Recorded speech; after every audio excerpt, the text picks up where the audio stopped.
Shalom semua. Shalom. Ya, shalom. Shalom. Apa ini? Ibu Lili, shalom Bu Afin. Shalom juga buat Yoel. Apa kabar Yoel? Shalom Mami.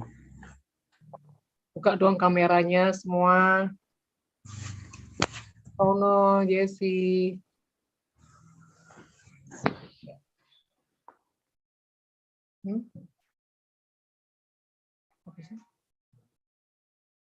Iya. Oke. Yo, shalom. Kecil ya suaranya.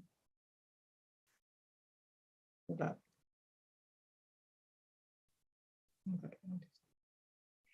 Ya.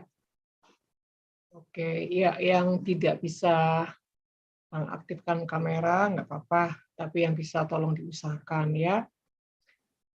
Malam hari ini, sore hari ini kita akan mengupas untuk spirit yang terselubung di dalam jiwa. Kalau kemarin kita ngebahas tentang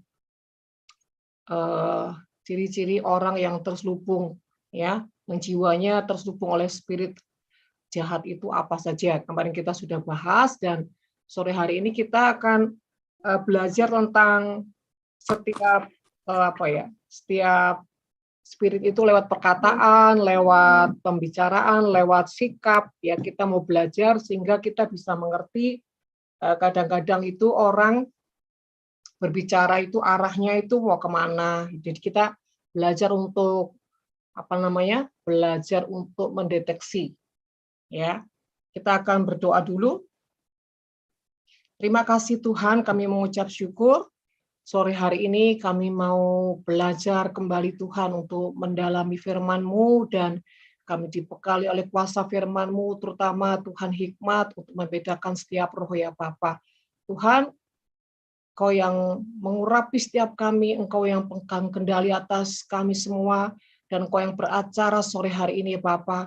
Mari Roh Kudus, Kau kuasai setiap kami, menguduskan juga seluruh teritorial Tuhan dimanapun kami ada, kami aktifkan pelayan malaikat menguduskannya, berkati semua sarana live streaming Tuhan, baik yang di Zoom maupun di YouTube ya Papa, biar Engkau yang beracara dan pewahyuan-Mu dibukakan sehingga boleh membekali setiap kami, semakin hari kami semakin punya kecerdasan secara rohani dan menjadi kuat dan menjadi pribadi yang berkemenangan di dalam Engkau ya Papa. Terima kasih Bapa. Beri kami hati yang terus punya kehausan dan kelaparan akan firman-Mu dan hidup dalam kuasa firman-Mu dan bagi kemuliaan-Mu dalam nama Tuhan Yesus. Amin. Ya, dasar dari firman Tuhan pagi sore hari ini adalah 1 Korintus pasal yang ke-12. 1 Korintus pasal 12 ayat 10 saya bacakan. Kepada yang seorang roh memberikan kuasa untuk mengadakan mujizat. Ya. Dan kepada yang lain ia memberikan karunia untuk bernubuat. Dan kepada yang lain lagi ia memberikan karunia untuk membedakan bermacam-macam roh. Ya. Jadi saudara, ini yang akan kita pelajari, yaitu membedakan bermacam-macam roh. Ya. Melalui perbincangan, perkataan, ya, melalui kondisi, situasi yang ada di sekeliling kita. Ya, saudara. Dan saudara terkasih, kemarin saya sudah menyampaikan beberapa macam ya, ada 8 macam, yaitu akar kepahitan, akar karena kepahitan, karena spirit kegagalan, ya, dan spirit tertolak, kesombongan, dan ada banyak ya, yang 8 kemarin saya sudah sampaikan. Saudara juga bisa nanti minta poinnya di admin ya, saudara, atau dengar YouTube lagi. Nah, sore hari ini kita akan belajar untuk membedakan atau mengenali selubung spirit ya di dalam jiwa lewat setiap perkataan, lewat perbincangan ya. Pertama adalah akar iri hati ya.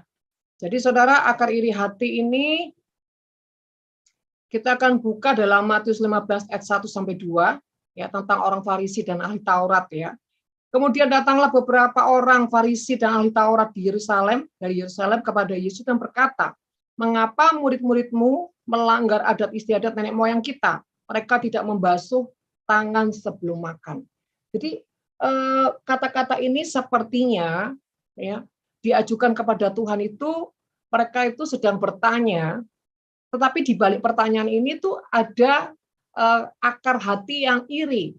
Kenapa mereka yang sungguh-sungguh melakukan hukum Tuhan, ya, bahkan melakukan adat istiadat nenek moyang yang berhubungan dengan hukum Taurat, ya, aturan, ya.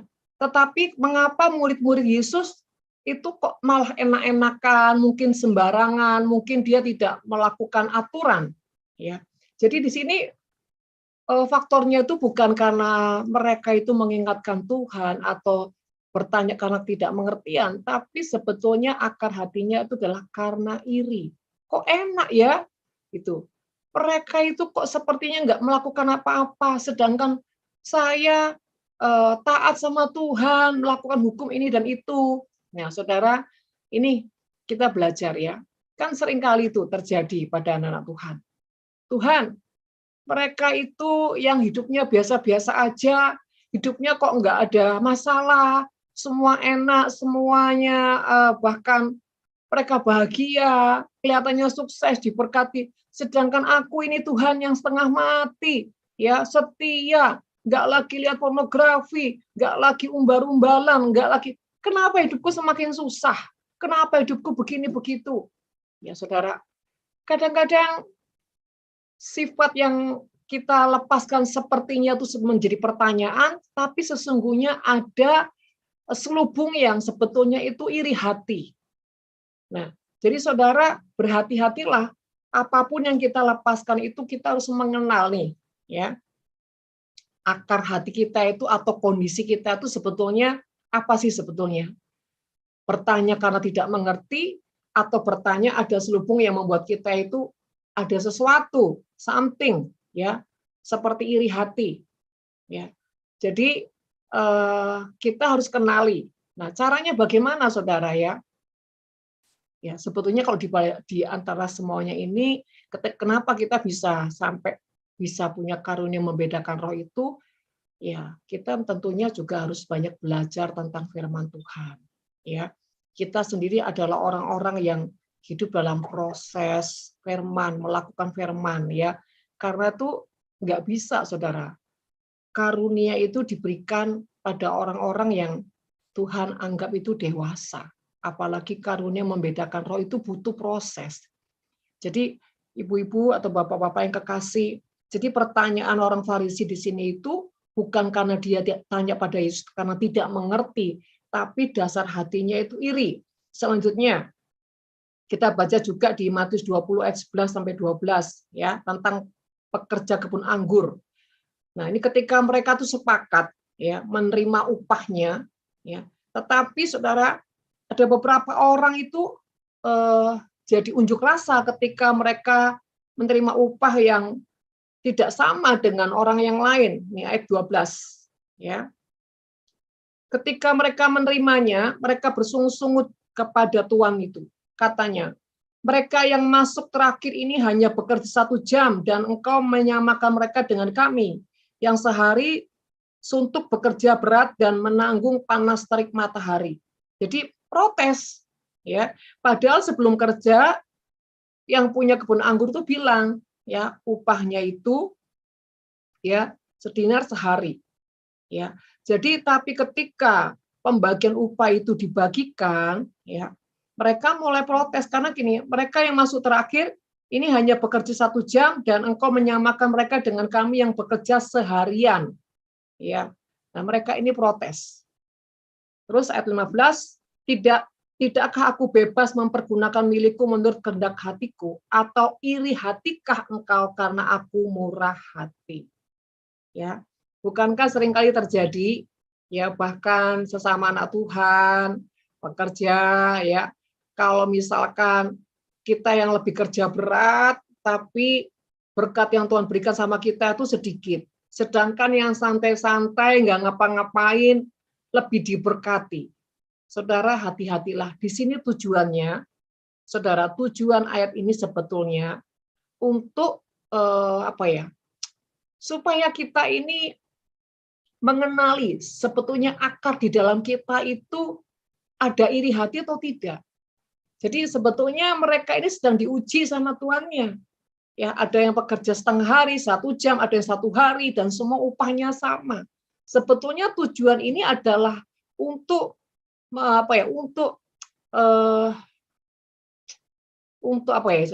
untuk mengetahui bahwa di hatimu itu ada selubung yang benar atau ada selubung yang murni atau selubung yang tidak benar. Salah satunya adalah iri hati. Padahal tadi sudah sepakat. Intinya kalau sudah sepakat ya udah apapun itu ya jalanin. Misalkan ada orang ya baru sebulan gajinya kok 2 juta.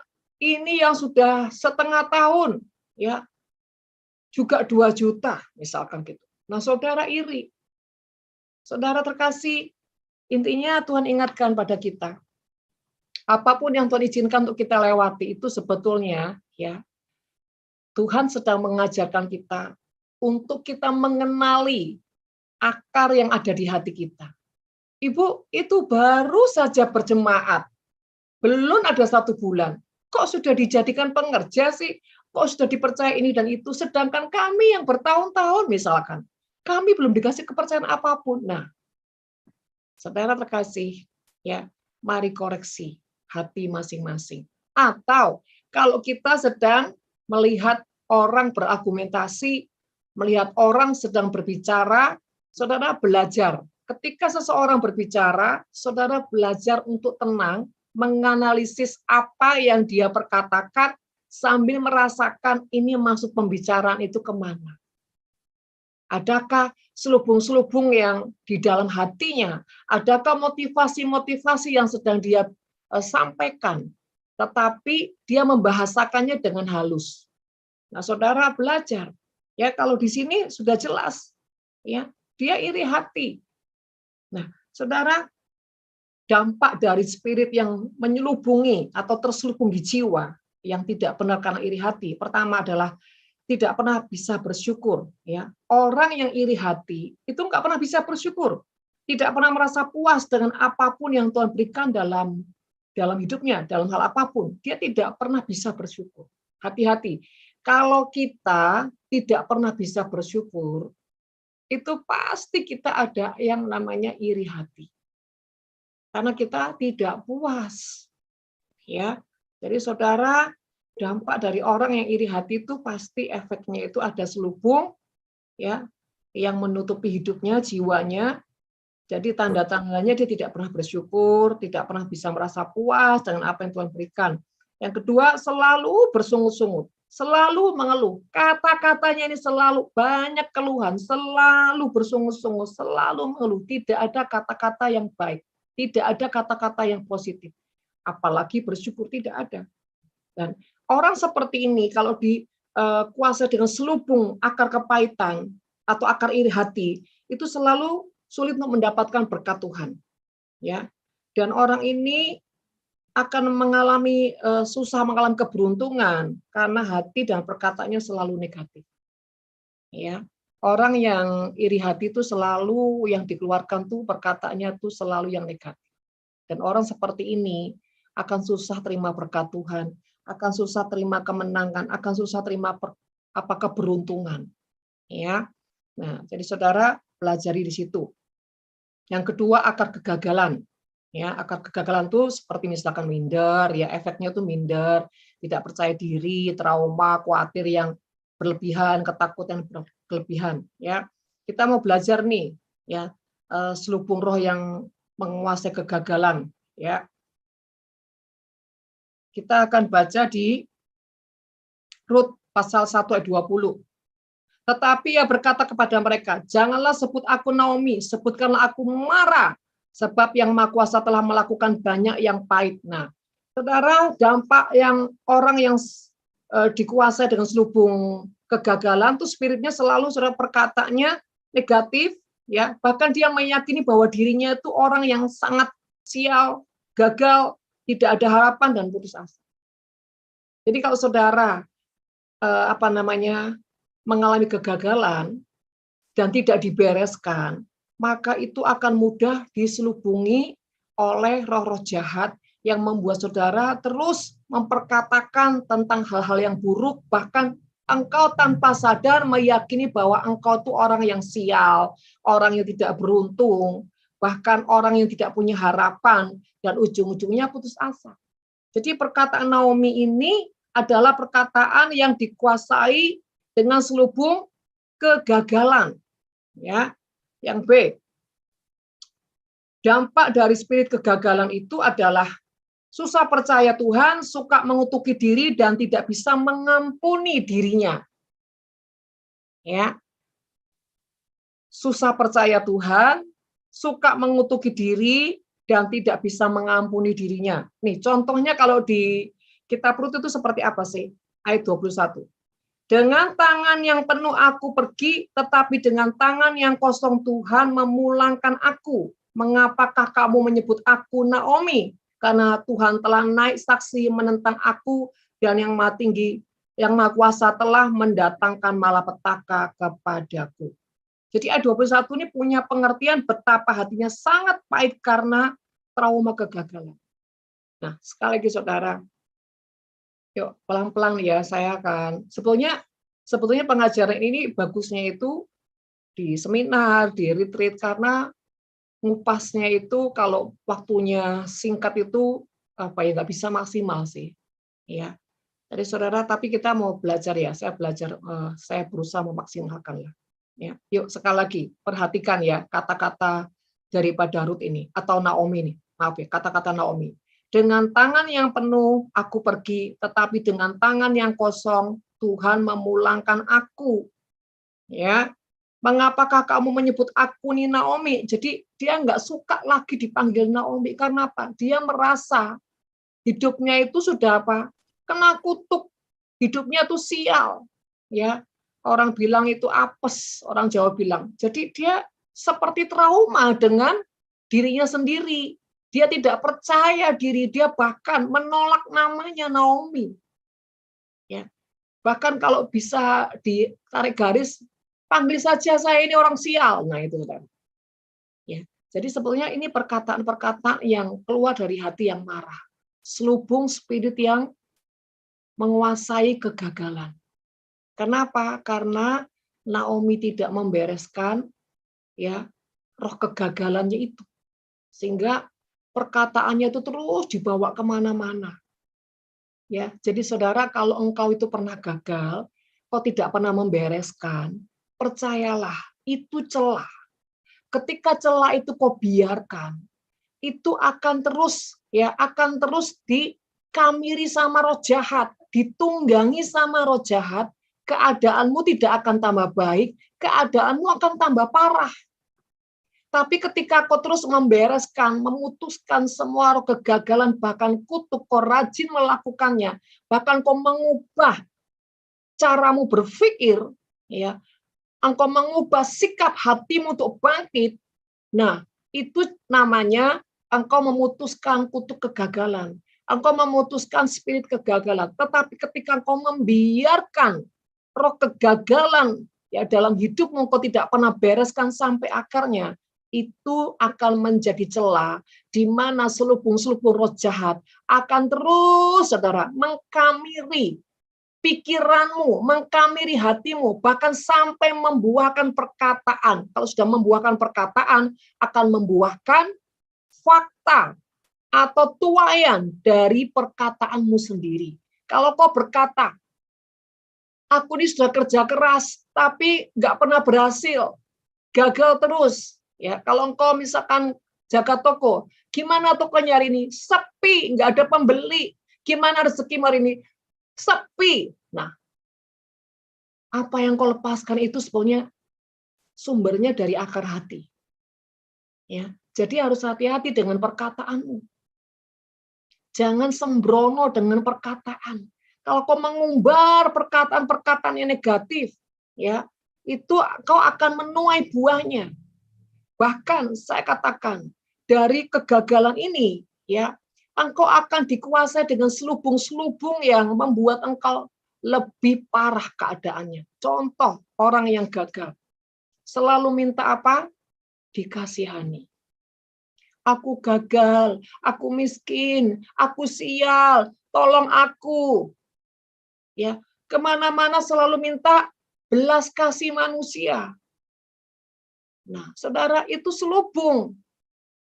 Ya, bahkan orang yang seringkali mengalami kegagalan itu kalau tidak dibereskan, ya, perkataannya itu tidak pernah ada hal-hal yang positif.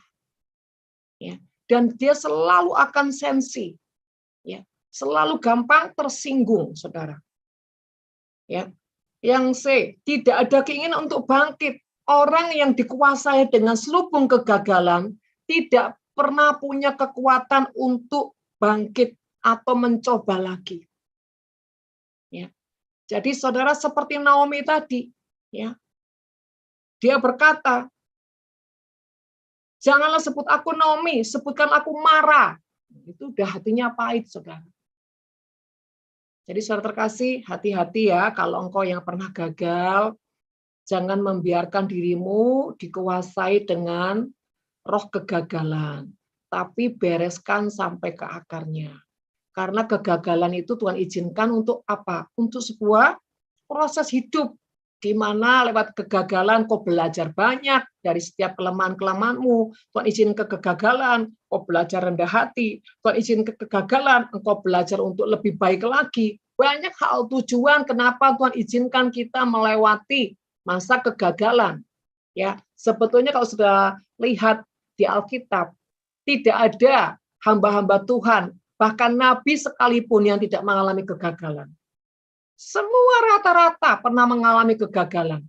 Kenapa Tuhan izinkan itu? Kegagalan adalah ya proses untuk menuju kita ini punya karakter yang rendah hati, tidak mudah sombong, tidak lupa diri, tidak mengandalkan kekuatannya, ya kekuatan diri sendiri. Tetapi kalau orang yang sudah pahit hatinya, justru dia menangkapnya akan berbeda. Ya, saudara hati-hati. Dan dampak spiritnya itu adalah selalu berorientasi di kegagalan yang tidak ada ujungnya. Ya, perkataan, pikirannya selalu negatif, reaksi hatinya selalu kecurigaan, kemarahan dan kepahitan. Ya, saudara, itulah akar faktor kegagalan. Nah, sekarang kita akan masuk ke akar yang pahit, ya, akar pahit atau tertolak. Nah, saudara, selubung akar pahit atau tertolak ini, ya, sebetulnya sama dengan kegagalan. Cuma bedanya di akar pahit ini, bedanya ya, roh pemberontakan dan roh mindernya itu parah sekali. Ditambah roh bunuh diri. Jadi kalau orang yang hidupnya mengalami tertolak dari sejak kandungan, ya pasti dia akan kriterianya itu sama seperti roh kegagalan tadi. Cuman bedanya itu yang lebih lebih mendominasi adalah pemberontakan, roh minder, ya bahkan itu roh kematian. Kenapa? Karena sempat dia mengalami penolakan sejak dalam kandungan. Ya, jadi saudara kasih bahkan orang yang mengalami akar pahit atau tertolak itu, ya dia itu akan susah percaya kepada orang. Dia akan susah dengan yang namanya berpikir positif. Ya, jadi hidupnya itu selalu berorientasi pada kegagalan dan tidak ada ujungnya. Ya, karena hidupnya hatinya itu pahit. Dan perkataan pikirnya selalu negatif, reaksi hatinya selalu curiga, kemarahan dan kepahitan dan ujungnya kematian. Dia mudah putus asa dan tanpa disadari rohnya dikuasai kematian, ya. Jadi kalau orang yang mengalami roh tertolak itu gampang gilo. Aku tak mati aja. Ya. Itu kenapa? Itu sebetulnya bukan dirinya, tapi roh atau selubung roh kematian yang menguasai jiwanya. Jadi dia tuh mudah banget kalau misalkan pertengkaran dengan rumah tangga, selalu ngomong cerai. Ya. Kalau putus asa bilang, "Wis aku tak mati aja." Nah, ya. Jadi itu selubung-selubung yang menutupi, yang menguasai jiwa orang yang sedang mengalami roh penolakan atau kepahitan. Ya. Jadi saudara terkasih, hati-hati. Dan orang yang dikuasai dengan roh kepahitan, ya, dia itu selalu punya argumentasi, ya, punya argumentasi yang dimana dia itu tidak mau, apa ya istilahnya, tidak mau menerima alasan apapun. Apapun orang bilang, dia menolak. Itu orang yang seperti menutup hatinya, seperti nggak mau dengar nasihat. Bukan karena dia sombong, karena rohnya mengalami kematian. Kenapa? Karena dia mengalami penolakan.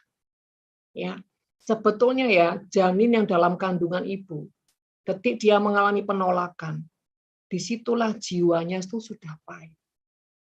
Ya, apalagi kalau proses kehamilan itu, kehamilan seorang ibu ya, dia terus mengalami luka-luka batin sampai kelahiran anaknya ini, saudara. Maka nanti anak ini lahir, kondisinya itu lebih parah daripada mamahnya. Ya, jadi dan biasanya semua yang diperkatakan itu tidak ada yang positif. Ya, jadi seperti ini kalau tidak dibereskan, dia akan bawaannya tuh gampang marah. Ya. Dan dia itu apa ya, intinya tuh misalkan kalau orang menegur dia, mengingatkan gitu, dia selalu ngomong gini, ya memang aku pahit. Kenapa? Bukan dia sadar, tapi tambah marah. Ya. Kalau aku main gini, mau apa kamu? Nah, jadi dan biasanya orang yang pahit ini, saudara ya,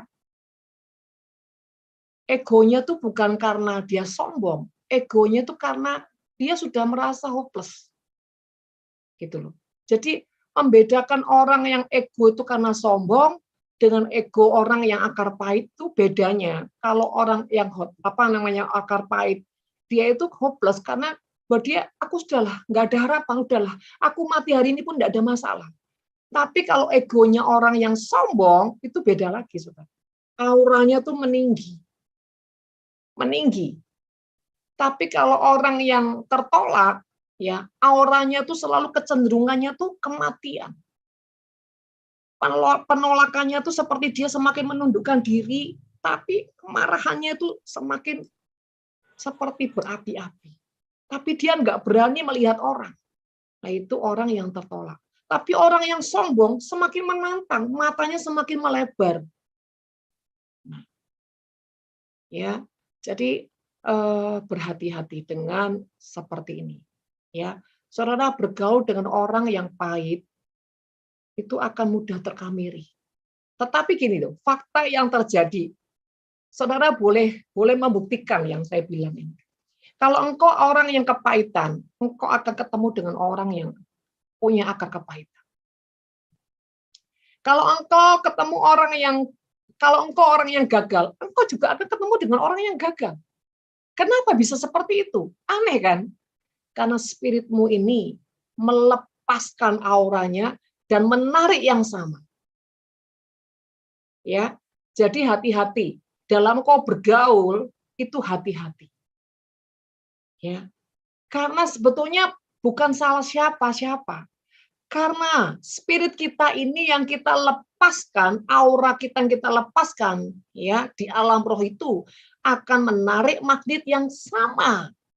Kecuali apa? Kecuali kita menyadari, kita bertobat, kita melawan arus kedagingan kita, baru kita bisa pulih. Tapi kalau kita cuma mengikuti terus ya kelemahan yang ada di jiwa kita, kondisi batin kita yang sakit, yang luka, ya ini nggak akan mengubah apapun. Sekalipun engkau setiap hari ada di rumah Tuhan, engkau pelayanan, engkau dengar firman Tuhan, selama yang di dalammu, ya tidak punya keputusan untuk rombak, untuk berubah, untuk ada pertobatan, semua tidak akan mengubahkan apapun. Sama, ketika hamba-hamba Tuhan menumpangkan tangan 100 kali, menumpangkan tangan, memberikan nubuat atau apapun pesan Tuhan. Tetapi kalau itu tidak ada reaksi di hatimu, ya, tidak ada reaksi di hatimu untuk meresponi, untuk merenungkan, ya, untuk melakukannya, menindaklanjuti lebih lagi, maka semua doa-doa, bahkan nubuatan tumpang tangan itu tidak akan mengubahkan apapun dalam hidup. Jadi, nggak usah suka-suka minta nubuatan, nggak usah terus-terusan ditumpang tangan, ya. Ketika engkau tidak ditumpang tangan pun, nggak ada nubuatan pun, kalau kau sadar dan kau punya kemauan dan tekad untuk berubah, engkau akan berubah. Engkau akan punya hasil, saudara. Bukan nggak boleh. Ya. Tapi kalau itu menjadi prioritasmu, tetapi kau tidak sadar bahwa ada sesuatu yang jauh lebih baik, lebih berguna daripada sekedar tumpang tangan, buat apa semuanya? Ya. Jadi Bapak Ibu Saudara kasih, saya juga nggak ngerti kenapa ya, Tuhan tuh hari-hari terus itu seperti kayak membukakan sesuatu ya. Ketika melihat seseorang, bahkan gini loh, bukan lihat secara fisik ya, cuma dengar aja mungkin lewat khotbah, lewat apa. Tuhan tuh ajarkan. Nah, coba pelajari. Semua yang dilepaskan dari dia khotbah, dari kesaksian, itu spiritnya apa? Itu selubungnya apa? Itu motivasinya kemana? Ya. Jadi saudara, di situ tuh Tuhan mengajarkan, dan ini caranya bagaimana kita bisa punya kepekaan. Sekali lagi, ini butuh kedewasaan. Ini butuh di mana kita punya kehidupan yang selalu bergaul dengan firman Tuhan. Selalu bergaul dengan firman lewat Alkitab. Kita merenungkan, kita menggali firman Tuhan. Yang kedua, proses-proses yang terus hidup mematikan kedagingan. Maka saudara, kalau kedagingan kita semakin hari semakin dikikis dan sampai mengalami kematian demi kematian, maka roh ini akan mengalami kebangkitan, bahkan mengalami pertumbuhan sampai ujungnya hikmat dan kesensitifan ilahi. Jadi saudara terkasih, karunia-karunia ya yang Tuhan percayakan kepada kita tanpa disertai pertobatan, tanpa disertai kedewasaan, ya, tanpa disertai kehambaan, itu hanya mengakibatkan kita dipakai oleh roh jahat. Ya. Makanya saudara, di akhir zaman Tuhan terus ingatkan, jangan engkau mabuk dengan yang namanya karunia. Jangan engkau mabuk dengan yang namanya mujizat. Jangan engkau mabuk dengan yang namanya nubuatan-nubuatan. Karena di akhir zaman ini, ya, banyak anak-anak Tuhan yang sudah mulai bergeser hatinya, bahkan tidak punya pertobatan, tidak punya jam doa, jam keintiman dengan Tuhan secara benar. Saudara. Sehingga banyak manipulasi terjadi. Yang kedua, saudara, ada juga orang-orang yang orientasinya tuh setiap pagi doa pagi, baca firman Tuhan, bahkan doa puasa, apalah saudara dia kerjakan. Militan bahkan. Tapi kalau karakternya itu, sifat yang jelek, ya, tidak pernah dia koyakkan, kesombongan terus, ya, dibiarkan, tidak pernah dibereskan, kenajisan terus berjalan. Ini ngeri, saudara. Saudara ya, saya memberikan satu pengertian ya. Tidak semua yang di mimbar ketika diurapi, ya, seorang hamba Tuhan diurapi, dan ketika dia ada di mimbar dan mungkin dia sedang melakukan sebuah ibadah besar lah atau apapun lah itu, saudara. Dan tiba-tiba manifestasi terjadi, orang rebah, orang dilawat Tuhan, pelepasan apapun itu. Ya. Itu tidak menjamin itu karena hamba Tuhannya.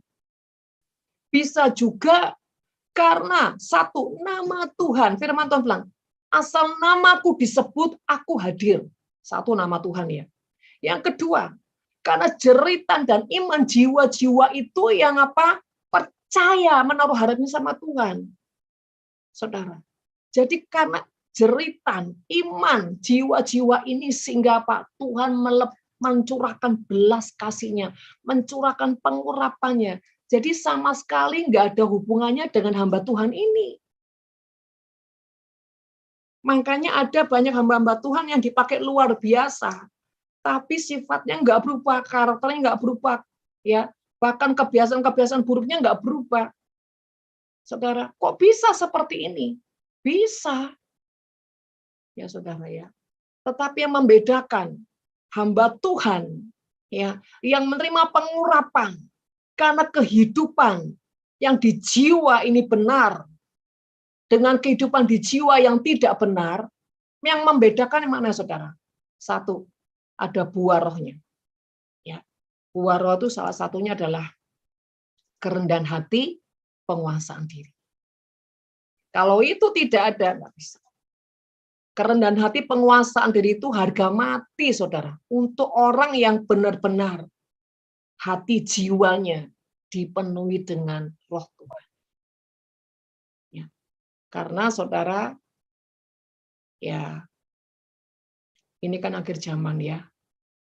Makanya kita nggak boleh sembarangan ngikutin hamba Tuhan. Bukan bilang saya ini paling benar, tidak, saudara. Saya pun sampai hari ini belajar banyak. Ya.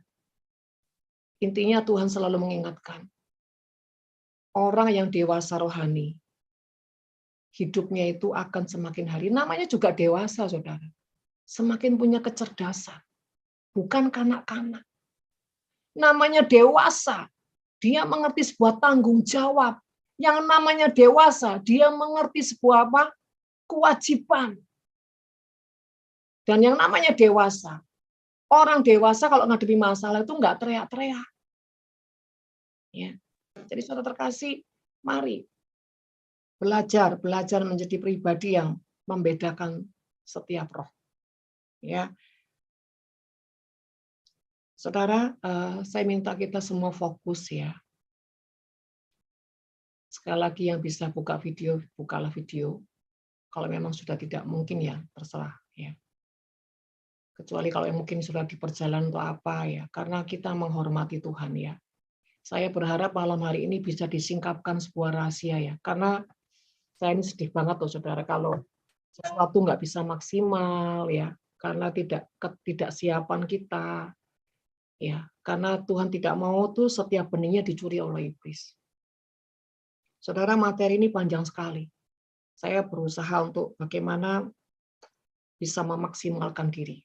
Ya, karena bicara yang di spirit itu nggak gampang. Ya, nah, saudara, kita belajar bagaimana cara membedakan spirit ya.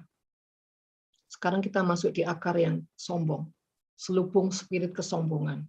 Ya, saudara ingat peristiwa orang Farisi dan pemungut cukai. Lukas 18 ayat 11 sampai 13 ya, saya bacakan. Orang Farisi itu berdiri dan berdoa dalam hatinya begini, "Ya Allah, aku mengucap syukur kepadamu karena aku tidak sama seperti semua orang lain. Bukan perampok, bukan orang lalim, bukan pencina, dan bukan juga seorang seperti pemungut cukai ini. Aku berpuasa 2 kali seminggu. Aku memberikan persepuluhan dari segala penghasilan." Saudara, kelihatannya ini sesuatu yang disampaikan sama Tuhan, sepertinya dia mau ngomong sama Tuhan, "Tuhan, aku loh sudah begini. Kelihatannya. Tapi di balik semuanya itu ya ada selubung kesombongan yang dia mau tonjolkan ke Tuhan. Bahkan ya dia tuh seperti nyindir Tuhan. "Tuhan, aku sudah gini-gini loh Tuhan. Mana upahnya? Mana pembelaanmu? Mana berkatnya?" Saudara terkasih, makanya kalau kita ini jadi orang yang suka menghitung terus ya, kita ini seperti orang Farisi, saudara. Kedua, berarti nggak tulus. Ketiga, kesombongan. Bahwa seakan-akan sudah berjasa banyak sama Tuhan. Tuhan, gereja ini kalau nggak ada saya, wah nggak bisa Tuhan. Ini pekerjaan kalau nggak saya yang lakukan, nggak bisa Tuhan. Saudara, hati-hati. Ya, hati-hati sekali. Ya. Contoh saudara ya. Contoh. Ada seseorang datang kepada saya, dia bilang gini.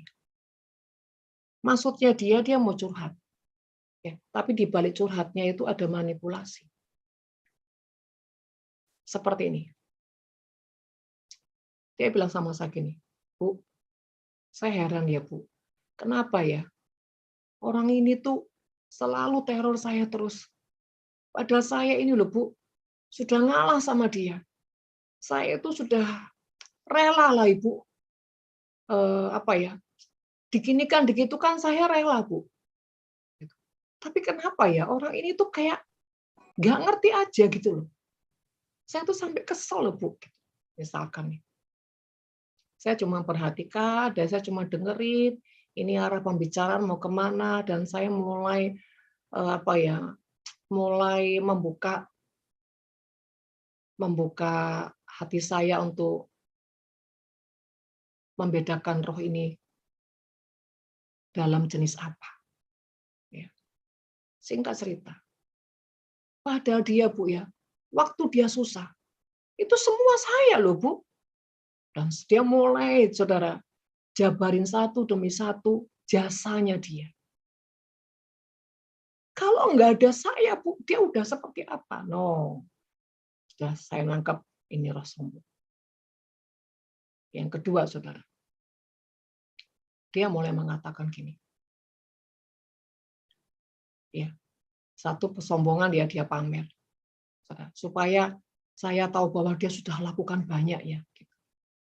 Yang kedua, dia ngomong begini sama saya. Itu suaminya, Bu, ya. Saya sudah tolongin dia. Saya kasih dia itu pekerjaan, Bu. Ya. Sudah saya gaji yang terbaik. Ya. Wah, dia cerita apalah, saudara. Di balik semua itu, ternyata dia menolong pun, loh, saudara. Itu ada maksud terselubung. Dengan dia menolong suaminya ini, ya, supaya keluarga besar daripada yang perempuan ini, lihat orang ini baik. Padahal waktu dia menolong ini, suaminya itu, saudara ya, dipekerjakan dengan sangat tekanan yang sangat tinggi. Ya, seperti tenaganya diperas, ya, kerjaan itu kayak nggak ada habisnya, ya, terus seperti ditekan dengan banyak hal. Jadi cara dia menolong pun, ya, itu dia mau mengambil segi keuntungan yang besar. Dia tolong tapi dia juga peras. Ini ngeri, saudara. Nggak tulus. Jadi saudara, kalau dengar curhatan orang, dengar cerita orang, kita harus mengerti. Bahkan maaf ya, dengar hamba Tuhan, khotbah pun kita belajar. Ini arahnya mau kemana? Pamer, curhat, ya, kesaksian, atau benar-benar Tuhan. Banyak akhir zaman ini, saudara, khotbah-khotbah itu cuma curhat, cuma mau pamer, nggak jelas. Nah, gimana kita bisa tahu itu khotbahnya murni atau tidak murni? Ya, kita harus kenali juga orangnya. Itu yang secara inilah ya, yang mungkin tahap yang di bawah. Paling enggak kita kenal orangnya, kita tahu siapa dia. Yang kedua, saudara, mulai tahap dewasa itu adalah ketika kita sungguh-sungguh dengan Tuhan. Kita akan punya hikmat membedakan roh itu. Apalagi kalau kita ini orang yang seringkali, saudara, sudah ndelosor bayar harga. Kita ini akan punya kesensitifan hati. Ya, saudara terkasih dalam nama Tuhan. Makanya nggak bisa kita ini cuma ngerah-ngeroh, tapi nggak hidup dalam firman Tuhan, nggak ada pertobatan. Nggak bisa, saudara. Ya. Dan orang itu kalau bermanipulasi dengan firman Tuhan, gerak-geriknya akan kelihatan. Saudara. Ya. Jadi saudara, mari, mungkin saya nggak bisa mengungkapkan dengan sangat gamblang atau bagaimana, mungkin ada saudara yang nggak bisa menangkap dengan jelas. Tapi mintalah Roh Kudus.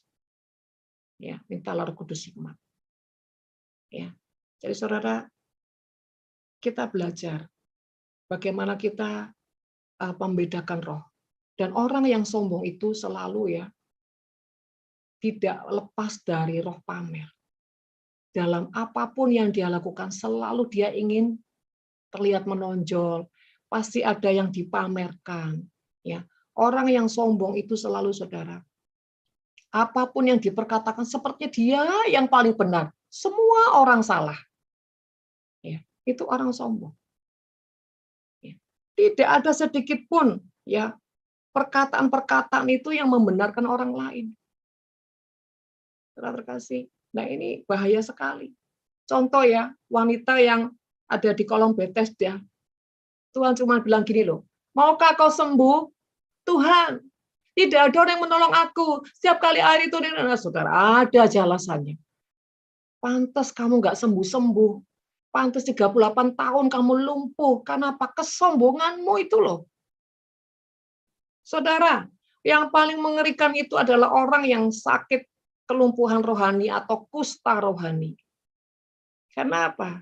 Yang sakit itu bukan fisiknya, jiwanya, hatinya yang sombong. Loh, Tuhan tuh cuma tanya, maukah kau sembuh? Tapi dia udah ngomong A, B, C, D, E, F, dan dia berusaha mencari kesalahan orang lain. Bayangin, gak ada yang nolong aku Tuhan, gak ada yang peduli sama aku Tuhan. Nah ini. Saudara terkasih. Kalau hidupmu hanya menyalahkan orang lain, terus saudara. Sadarlah, aku itu sebetulnya sombong. Hidupmu nggak pernah koreksi dirimu, nggak pernah merendahkan dirimu, kok nggak pernah berusaha membuka hatimu bahwa Tuhan, saya mana ya yang salah Tuhan. Nah ini saudara, ini roh sombong. Yang tidak pernah mau dipersalahkan. Setiap kali orang satu kata ngomong, dia udah 1000 kata ngomong. Ini orang sombong, saudara. Saudara, ada 2 tipe orang sombong bedanya.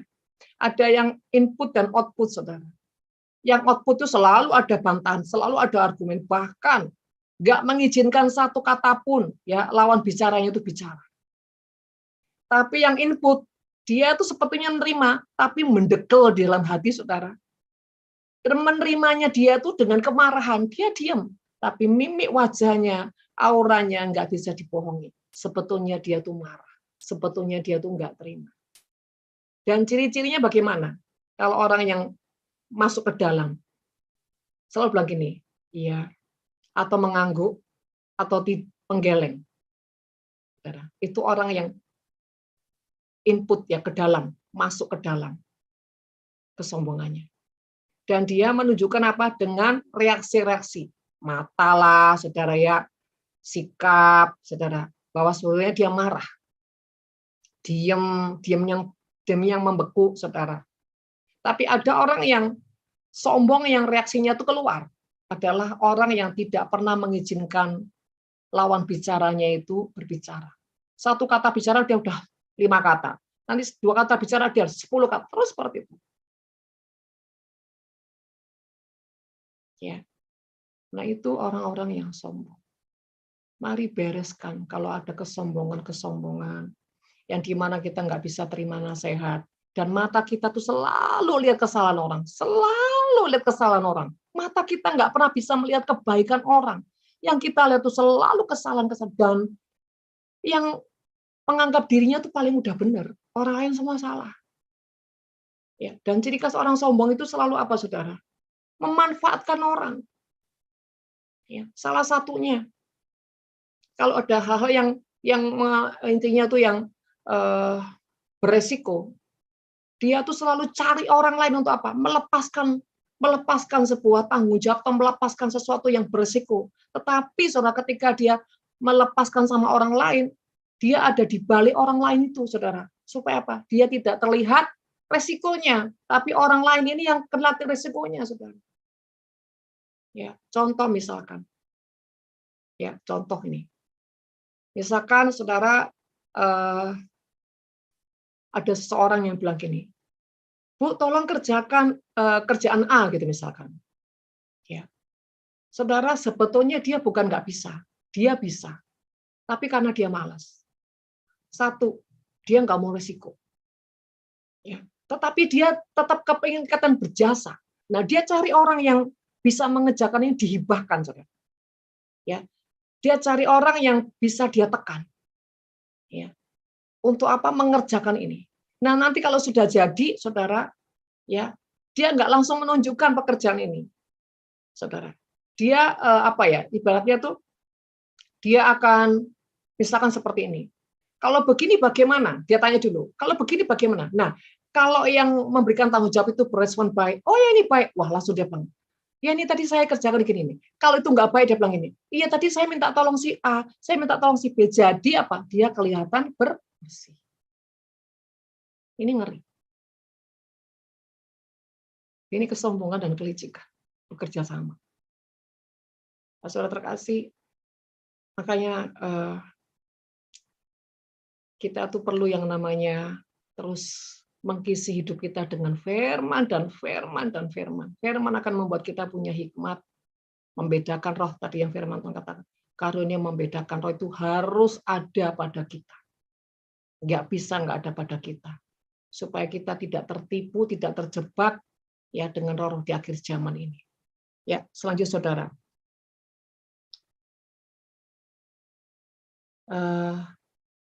Akar kelicikan ya. Orang yang licik itu selalu banyak trik. Ya. Selalu banyak akalnya. Tapi bukan akal yang baik, akal yang bulus. Ya. Jadi selubung orang yang akar licik itu dia tuh seperti Herodes ya, Matius 2 ayat 7. Matius 2 ayat 7 dan 8. Lalu dengan diam-diam Herodes memanggil orang-orang Majus itu dan dengan teliti bertanya kepada mereka, bila mana bintang itu nampak. Kemudian ia menyuruh mereka ke Betlehem, katanya, pergi dan selidikilah dengan seksama hal-hal mengenai anak itu, dan segera sudah kamu menemukan dia, kabarkanlah kepadaku supaya aku pun datang menyembah dia. Nah, saudara, orang yang licik itu selalu punya selubung apa? Selubung yang jahat. Ya, dia pasang orang lain ya untuk mengerjakan, untuk melakukan apa yang dia mau, saudara. Tetapi dia nggak boleh nampak. Nah, ya, seperti Herodes ini, dia mengutus orang-orang Majus, saudara, untuk mencari sepertinya di mana Yesus. Dia katakan, nanti aku akan menyembah dia. Padahal tujuan bukan nyembah, untuk apa? Membunuh. Nah, saudara terkasih. Nah ini kalau cuma baca aja, ya saudara. Tapi kalau kita membaca dengan hikmat, wah Herodes ini licik ya, cerdik ya. Kenapa? Dia tuh ngumpan orang lain kalau mencari jejak di mana ya bayi itu ada. Itu kan butuh waktu, proses, tenaga, dan bla bla. Begitu udah ada enaknya, dia langsung duduki. Seakan-akan dia yang berjasa. Dan yang kedua, dia tujuannya apa? Bukan untuk nyembah, tapi untuk membunuh. Saudara terkasih, sekali lagi, ya kita belajar mengenali apa yang ada di dalam kita. Ya. Kalau kita ini punya kebiasaan seperti ini, ya kelicikanlah. Orang licik itu selalu punya trik ya, dan orang licik itu nggak akan tulus, saudara. Percayalah, cari kemanapun, nggak ada orang licik itu tulus. Ya, apalagi berkorban, nggak mungkin. Orang licik itu selalu hanya memikirkan keuntungan, dan dirinya. Ya, saudara kasih. Dan orang licik itu manis di mulut. Ya, orang yang licik itu selalu kata-katanya manis. Coba saudara ya, perhatikan. Orang yang murni hatinya, orang yang tulus hatinya, kebanyakan nggak banyak bicara, saudara. Cari deh di mana-mana. Tapi semakin banyak orang bicara, itu tanda tanya besar. Orang ini murni apa enggak sih? Ya apalagi kalau kata-katanya tuh manis banget. Kata-katanya menyanjung, itu sudah perlu curiga. Ini dibalik ini ada apa sih maksudnya? Ya, saya ini sudah survei membuktikan, saudara. Kalau orang yang ngomongnya tuh manis, ya. Nah kalau orang yang ngomongnya dar itu orang sakit, saudara. Dar itu orang sakit. Ya. Kalau orang yang nggak banyak bicara, sedikit bicara, ada dua, saudara. Satu orang yang tertolak, sedikit bicara, saudara. Orang tertolak, orang gagal sedikit bicara. Atau yang kedua, karena orang itu murni. Karena orang murni itu nggak banyak bicara. Ya, saudara, bicaranya tuh bicara yang punya mutu. Kalau bicara nggak punya mutu, nggak gombal apa, nggak mungkin ngomong, saudara. Dan orang yang murni itu nggak mungkin bisa basa-basi. Ini ya Ibu ya, oh Bapak, ini nggak bisa, susah basa-basi saudara. Karena itu orangnya selalu suka to the point, murni. Ya, tapi kalau orang yang berkata manis, manis, saudara, ya, menyanjung-nyanjung, saudara perlu curigai. Dan sepertinya kalau misalkan apapun rasanya dia support, ini support, itu support, nggak jelas, itu bahaya. Itu bunglon, saudara. Kalau orang-orang apa-apa nggak apa-apa, apa-apa nggak apa-apa, oh nggak apa-apa kok nggak apa-apa, itu bahaya, saudara. Ya, saudara kasih belajar mengenali semua itu. Ya, dan saudara, yang keenam adalah akar kemalasan. Nah, ini orang malas. Ini seperti peristiwa 5 roti 2 ikan. Murid-murid bilang gini, Matius 14 ayat 15. Matius 14 ayat 15. Menjelang malam murid-muridnya datang kepadanya dan berkata, tempat ini sunyi dan hari sudah mulai malam. Suruhlah orang banyak itu pergi supaya mereka dapat membeli makanan di desa-desa. Sepertinya apa yang dikatakan murid-murid ini bagus. Sepertinya dia tuh, aduh, ini udah malam nih. Mereka ini nanti nggak bisa makan gimana? Ya. Yang kedua, mengingatkan Yesus, Yesus, udah malam loh, nggak ada makanan loh. Nanti gimana mereka ini? Kalau lapar seperti apa? Oh iya ya, padahal sebetulnya di balik semuanya itu, murid-murid ini malas, ya, nggak mau resiko. Kalau misalkan tiba-tiba Yesus bilang gini, tolong ya murid-murid cari makanan. Misalkan, ya di spasio, kita lagi ibadah, tiba-tiba jamnya molor nih, ya harusnya berhenti jam 9 atau jam 7, tiba-tiba sampai jam 9, waduh perut udah keroncongan ini gimana? Ya, tiba-tiba misalkan nih, saya cari orang baik aja, Kristanti, Mami, sudah malam loh Mami, ini nggak selesai Mami, nanti kasihan orang lapar. Dalam hatinya, jangan sampai aku disuruh Mami cari makanan ya. Soalnya dia sedang mau menyelamatkan dirinya untuk tidak terima perintah atau tidak punya resiko disuruh sana suruh sini gitu ya. Jadi dia langsung punya inisiatif, atau jangan sampai nanti kantongku harus keluar untuk berkorban kasih makan mereka. Wah, misalnya gitu. Saudara, ini namanya kelicikan, juga kemalasan. Aku enggak mau repot, wis gini aja lah.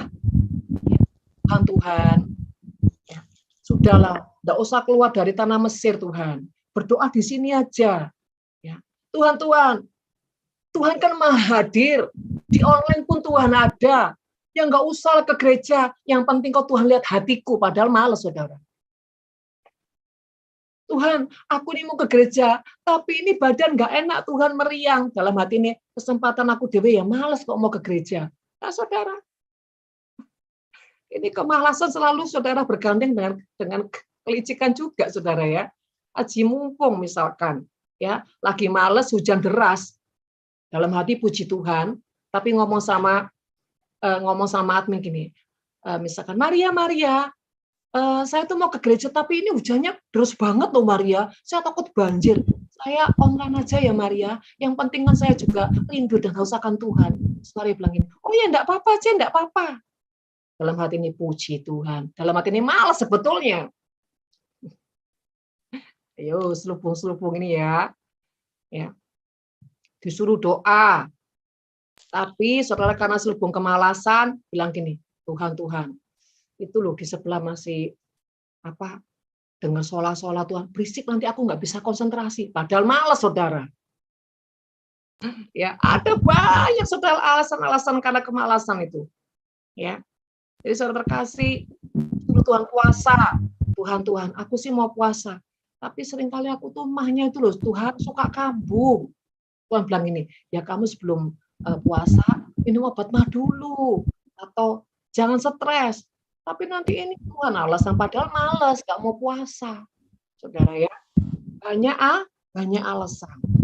Saudara, seperti murid-murid ini, Tuhan, ya tempat sudah sunyi, mulai malam, suruhlah orang banyak itu pulang, supaya mereka pergi mencari, membeli makanan. Ya, saudara, sepertinya saran ini baik, tetapi seperti di balik semua itu, saudara, murid-murid ini sedang cari aman. Dia nggak mau apa, nggak mau keluarkan tenaga, bahkan mungkin nggak mau keluarin apa, duitnya, nggak mau keluarin bekalnya untuk apa, menjadi berkah. Nah, saudara terkasih, hati-hati. Yang lagi tren hari-hari ini adalah salah satu yang paling simpel, ibadah. Ya, suka online, nggak suka onsite. Karena males. Nanti sakit pusing sendiri, sakit pusing sedikit dibuat alasan, ya. Rasanya masuk angin sedikit, buat alasan, Tuhan, hari ini aku nggak onsite dulu ya Tuhan, aku online ya, karena kepalaku Tuhan nyut-nyutan, ya. Padahal males. Tapi coba undangan pesta, langsung saudara ke salon, saudara. Atau diundang makan, langsung tiba-tiba sembuh, saudara. Ini kan akal-akalan karena males, saudara. Ya, jadi hati-hati, orang malas itu selalu banyak alasannya. Ya, saudara.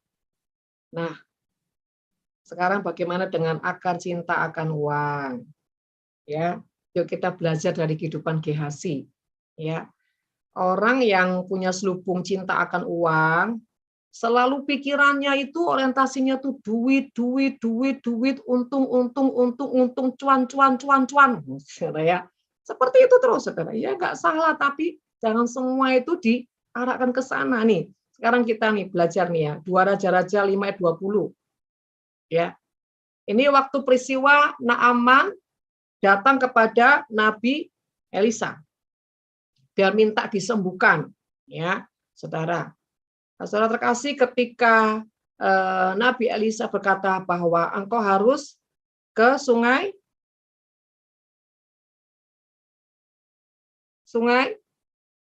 yang bisa jawab, coba dibuka mic-nya. Kerit.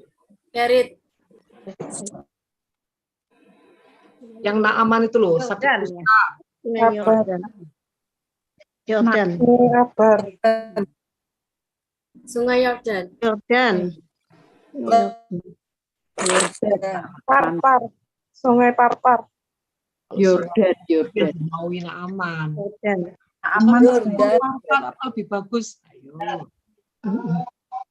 Sungai Yordan. Tolong ya, kalian sekolah minggunya diulang lagi ya.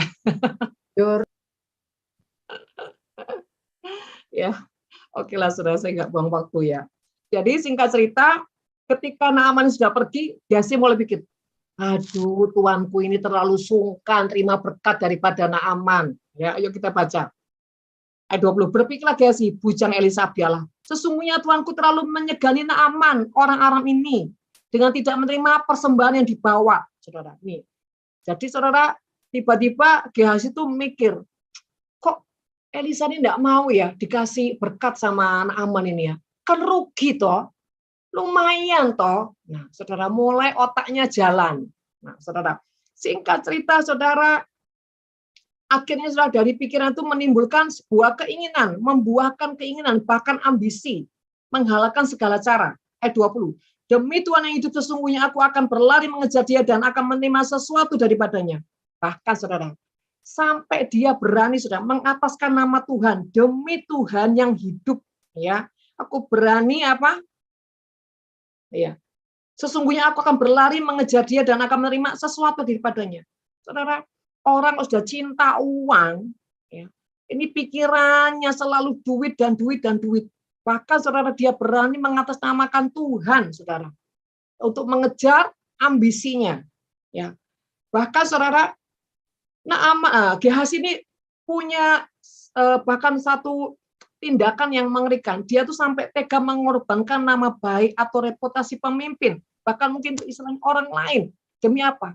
Demi mencapai ambisinya. Ayat 21. Lalu Gehazi mengejar Naaman dari belakang. Ketika Naaman melihat ada orang berlari-lari mengejarnya, turunlah ia dan segera dari atas kereta untuk mendapatkan dia dan berkata, selamat. Ayat 22. Jawabnya, selamat. Tuanku Elisa menyuruh aku mengatakan, nah, Tuanku Elisa menyuruh aku mengatakan. Nah, saudara, dia berani menjual nama pemimpinnya. Ya, bahkan ini istilahnya gini, demi untuk mendapatkan uang atau mendapatkan atau sebuah jabatan, Kadang itu kalau orang sampai dikuasai dengan roh mamon, dia berani menjual nama orang lain. Dan dia berani menjual nama pemimpin, bahkan nama orang tuanya, nama siapapun yang penting, ya, apa yang jadi keinginannya itu tercapai.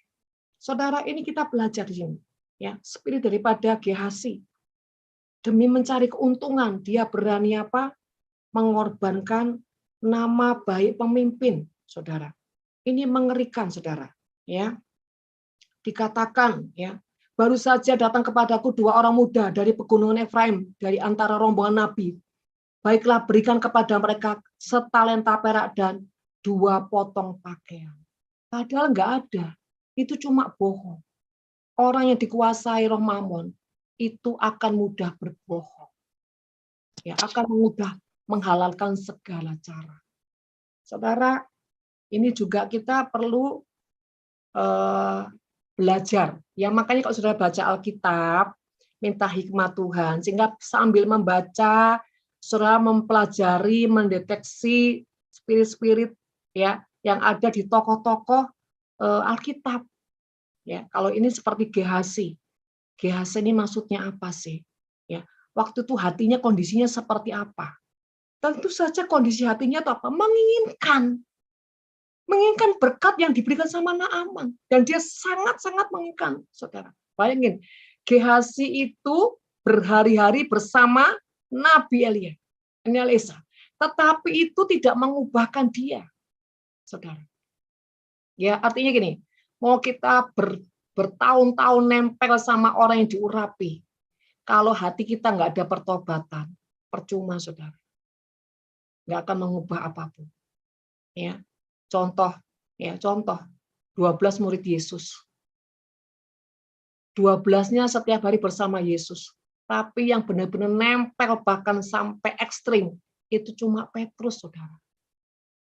Yang Yudas mati konyol. Ya, saudara. Yang 10 biasa-biasa aja. Saudara terkasih, begitu juga tadi pagi ya, khotbah Pak Jemi, ya, antara Elisa dan Elia. Ada 50 nabi didikan daripada Elia, ya. Tapi 50 nabi ini, saudara, dia menjauh, sedangkan Elisa dia melekat dengan Elia. Sehingga apa? Elisa mendapatkan, ya, double porsi dari apa yang ada pada, bahkan lebih daripada Nabi Elia. Karena apa? Dia bukan cuma mengikut, tetapi dia benar-benar, ya, mau merombakkan semua yang ada di hatinya, bahkan siap mengabdi kepada Elia. Orang yang benar-benar punya pengabdian totalitas kepada orang-orang yang di mana Tuhan taruh memimpin, pasti saudara, dia akan mendapatkan warisannya. Ya, saudara terkasih, mari pelajari, ya, bahkan mendeteksi apa yang ada di hatimu. Ya, saudara, saya lebih ingin untuk tanya jawab, ya. Sambil tanya jawab supaya tidak membosankan. Saudara, kalau ada keluhan-keluhan atau kau rasa sesuatu di hatimu, saudara boleh bertanya. Atau seputar tadi yang saya sudah sampaikan, ada yang mungkin saudara tidak mengerti, saudara tanya, silakan. Ya, silakan, saudara.